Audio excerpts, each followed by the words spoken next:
Alrighty, so first of all, I want to thank the fact that both of these games not only did not go to a PK shootout, but also both of these games did not feature a good amount of stoppage time, and because of that, I'm able to do the review today rather than originally I was planning to do the review of both of these games right after when the Inter Miami versus Toronto game finished, because after that game in the round of 32 tomorrow, I do have a bit of window before we get to the late night game that's going to be happening tomorrow. But that being said, one of the other things that I was also worried coming into today is the fact that, yeah, something tells me my bracket is going to be busted straight away on day one of the knockout round. But alas, it didn't. The two teams that I predicted that was going to be moving on into the next round when I fill out the bracket were able to do exactly that. And we start off with the first game, which is LAFC versus Austin. And I gotta say, for Austin, it's kind of weird this season, the fact that when they are just getting absolutely outshot and just getting absolutely outplay, and the expectancy doesn't go in favor of them. They tend to always win those games, but it seems like there's more times or not when they are actually the better team and they are actually putting the shots and so forth. Most time or not, they don't walk out with a victory. And in this game, I think this was just a classic example of how not to play against LAFC when you decided to kind of dominate possession, which is a team that aren't able to put away chances, and also not to mention just getting absolutely flat out caught on the transition whenever LAFC go on the other end on the counter attack. Now, early on in the first half, again, Austin were on the front foot, but you kind of had a sense that that was kind of by design because LAFC love to sit back and try to hit Austin on the counter. And in the 11th minute, they get the opening goal of this game as Bawanga would score from Lloris, who they mentioned that that's actually his second assist in his career. He had an assist all the way back in 2010, if I remember when he was with Tottenham. But yeah, it's very rare you see a goalkeeper gets on the assist chart, especially the primary assist chart. And this really was just a simple route one ball that, yeah, that Austin defense. I don't know what they were doing there. I don't know if they were still looking at Olivier Giroud and Will Ferrell in the stands there, because they basically just watched that ball go over them. And yeah, I mean that is just some criminal defending. That is way too easy for LAFC to score. And when you face the quality that this LAFC team is, the last one you want is just to make some mistake. And again, that defense completely fell asleep in terms of it. Or like I mentioned, probably we're too busy looking at Olivier Giroud. I mean, he is a very handsome man. If I might say, but still, just yeah, that was just not great defending whatsoever from Austin. In the 17th minute, Rain did look to respond, but he puts it into the stands before Dreyusi puts it wide from close range. I thought it was a good response for Austin. They continue to be on the front foot, and we're looking for the equalizer. Lloris would deny Wolf from close range as the shots were now 6-2 for Austin up to this point. Though on the other end, Bawanga did had a bit of a shot cross attempt here, but he puts this one onto the roof of the net, and then Lloris had to deny Barrow on the doorstep of goal, and that was actually a great save there from Lloris. Full stretch there to deny Guillermo Barrow of a chance for Austin to equalize, but there's no doubt that Austin were pressing hard to get the equalizer. And one thing that they at least were doing a good job is that they were pinning LAFC deep. And again, we know LAFC is a team that likes to go on the transition, but for a long spell period, they weren't able to the spring the transition, and part of that is because Austin did a good job in terms of winning the ball high up the pitch, and that again they did a really good job in terms of not really producing any good outlet ball for LAFC to go on the other end. Then in the first minute of stoppage time, Bakari would hit one into the side netting, but we do head to halftime with LAFC leading 1-0 in this game, despite the fact that Austin looked like they were the better team throughout the first half. In the second half, it looked like they finally cash in the 48th minute when Dreyusi puts the ball into the back net. Unfortunately, the flag did not agree with him, and it was actually an offside on the development of play, so a bit unlucky there for Austin. Could have had a chance to tie the game up, and if the game was tied, who knows how this game would have turned out. Though Stuver did deny Bawanga in the near post before Gallagher hits one right to Stuver. Again, Austin, like the first half, they have been having the possession and they've been very good in terms of the build-up. Finishing is just not there. And again, how many times when you're the underdog, you're facing against a much superior team, you have to put away your chances. And If you don't, you pretty much play right into the favorite of LAFC because they know that they have the space on the other end with the way that Austin was pushing a lot of man forward. And guess what happened in the 60th minute? Yep, Austin got caught on the transition as Kike Oliveira would score from Bogusz to give LAFC a 2-0 lead. And I mean, wrote right on cue because literally as soon as I wrote that, a minute later, LAFC go on the counter attack, catching Austin putting way too many men forward. But at the same time, I also thought it was cruel for Austin because that shot from Oliveira did took a deflection. Though I will say that it is cruel for Austin, but certainly it's something that's something you don't usually see with Kike Oliveira getting some lucky deflection. At times he's been a snake bin number 9, but this season he's definitely been a little bit better in terms of his finishing, and again getting a little bit luck from the deflection there to give LAFC a 2-0 lead. Gallagher did look to respond, but he hits it right to Lloris before Bogusz would puts it wide from close. Burrow then puts one that actually was so badly hit that it ended up being a throw in. Yeah, that just kind of sums up Austin finishing tonight. They just have not been at it. The shots again, 17-8 for Austin, 80 minutes in. But as I said before, anytime when Austin are leading the shots, especially when they're on the road, they're probably going to be losing the game. Again, it's also credit to Steve Cherundolo and maybe LAFC kind of read the script that, hey, if we're not the better team against Austin, there's a chance that we can win because if we are the better team against Austin, that's when Austin seems to always win their game this season.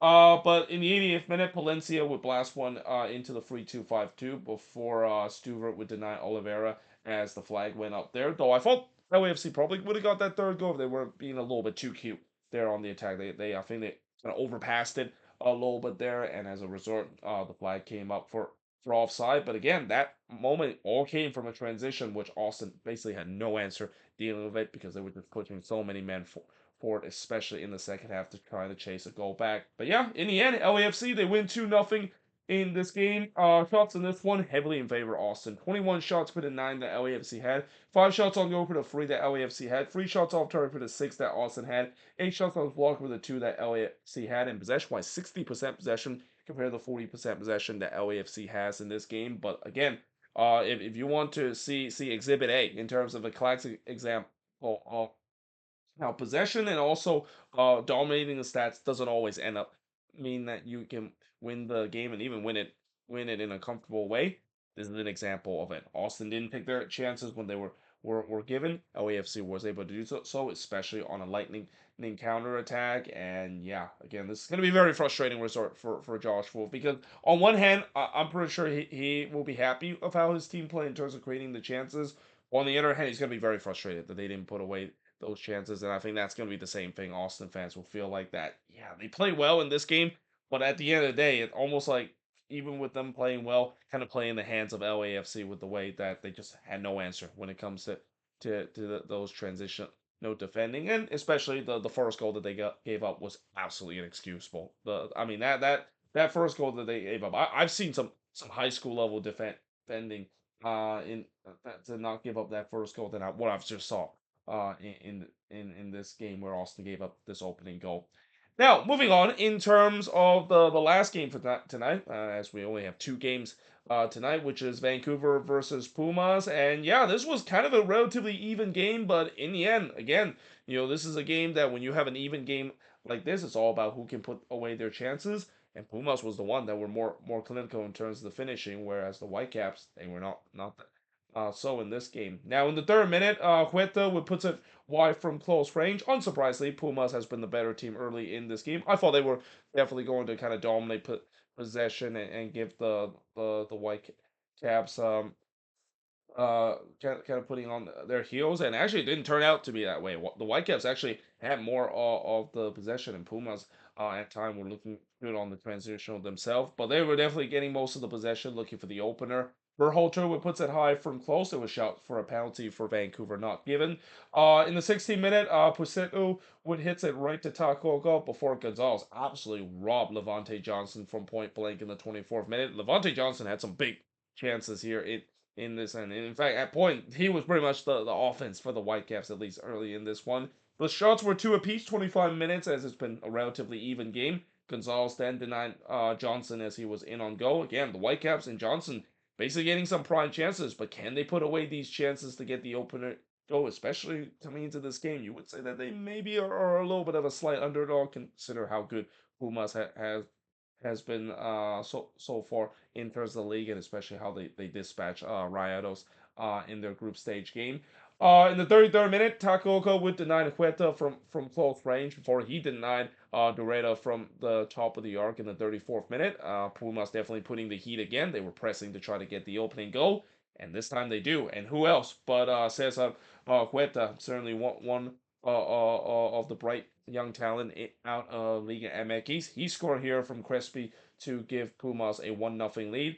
Takoga then denied Rico as the flag went up here, as Pumas, they were hungry to get more. And the Whitecaps, it just kind of feel like they will need halftime because they were just giving way too much space for Pumas to operate. And they're also giving too much space for Huerta to operate, because you know that one of the things you do not want to do when you face against Pumas is to give Huerta the space to operate, because he's pretty much one of the best number 10 in Liga MX. He's pretty much the orchestra, well, similar to what we see Lucho Acosta does for FC Cincinnati. And yeah, Vancouver definitely did not do a good job in terms of it, keeping him quiet for the majority of the game. But we do head to halftime with Pumas leading 1-0 in the second half. White would hit one right to Gonzalez, as I thought the Whitecaps were on the front foot. They were looking to try to get the equalizer, but instead it's Pumas, the one that gets the second goal, and it's a River Caba. He scored from Doreta to give Pumas a 2-0 lead. It was kind of against the run of play too, because again the Whitecaps had more of the possession early on. They looked like they were on the front foot to get them set up the tying goal, but instead, on the other end, just one attack for Pumas, and it's in the back of the net. And when that happens, not only it's a huge sucker punch, but that's a backbreaker for the Whitecaps, and it kind of hurts them because after there was another shout for a penalty for the Whitecaps not given, we then go for a period where not much really happened, not much chances that was created. And again, that second goal really just killed the momentum for the Whitecaps, despite the fact that they were having a lot of possession. Pumas was sitting in a deep low block. They just had no answer in terms of breaking them down. But in the 76th minute, Gonzalez would deny Repulso from close, and then he tipped Laborda shot over in the 87th minute, as Vancouver no doubt trying to push hard to set up a grandstand finish. Pumas again, they've pretty much just been shutting up shop ever since they got that second goal and looked to cruise their way to the round of 16, and that's exactly what happened. As in the end, Pumas gets the 2-0 wins. The shots in this one, 9 shots apiece for both of these teams, 5 shots apiece for both of these teams. 4 shots that was off target for the one that the Whitecaps had, 3 shots that was blocked to none that Pumas had. And possession-wise, Vancouver had more of the possession, 59% possession compared to 41% possession that Pumas has. But if there's one thing we learned about from both of these games, possession stat doesn't matter whatsoever. It's a very overrated did stats. And I think if there's one thing we learn also from both of these games, is that you want to be the team that is more clinical in terms of finishing, because in both of these games, the losing team had the moment to trying to make the game interesting.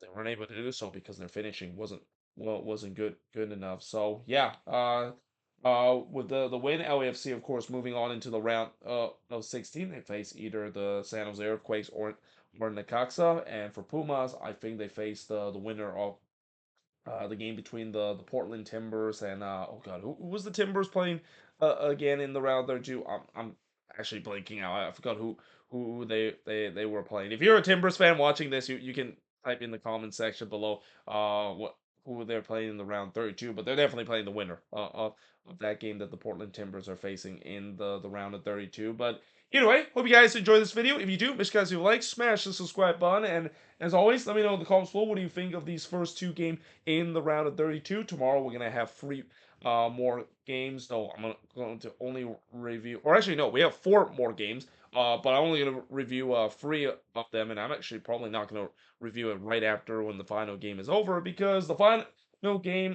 from tomorrow's action is gonna be even later. The last game is gonna be between the Quakes and the Coxa. That game doesn't kick off until 8 o'clock, and knowing the fact that it's a late night kickoff, I will not be surprised if that's going to go to a PK shot, because it's going to be fitting the fact that an 8 o'clock game, a very late night kickoff here in the West Coast, does go to a PK shootout, which means that I'll probably have to do the review of tomorrow's action on Friday, and it's going to be tricky too, because Friday is pretty much like an MLS match week. We just have so many games that's going to be happening on Friday. There's going to be 10 games that's going to happen.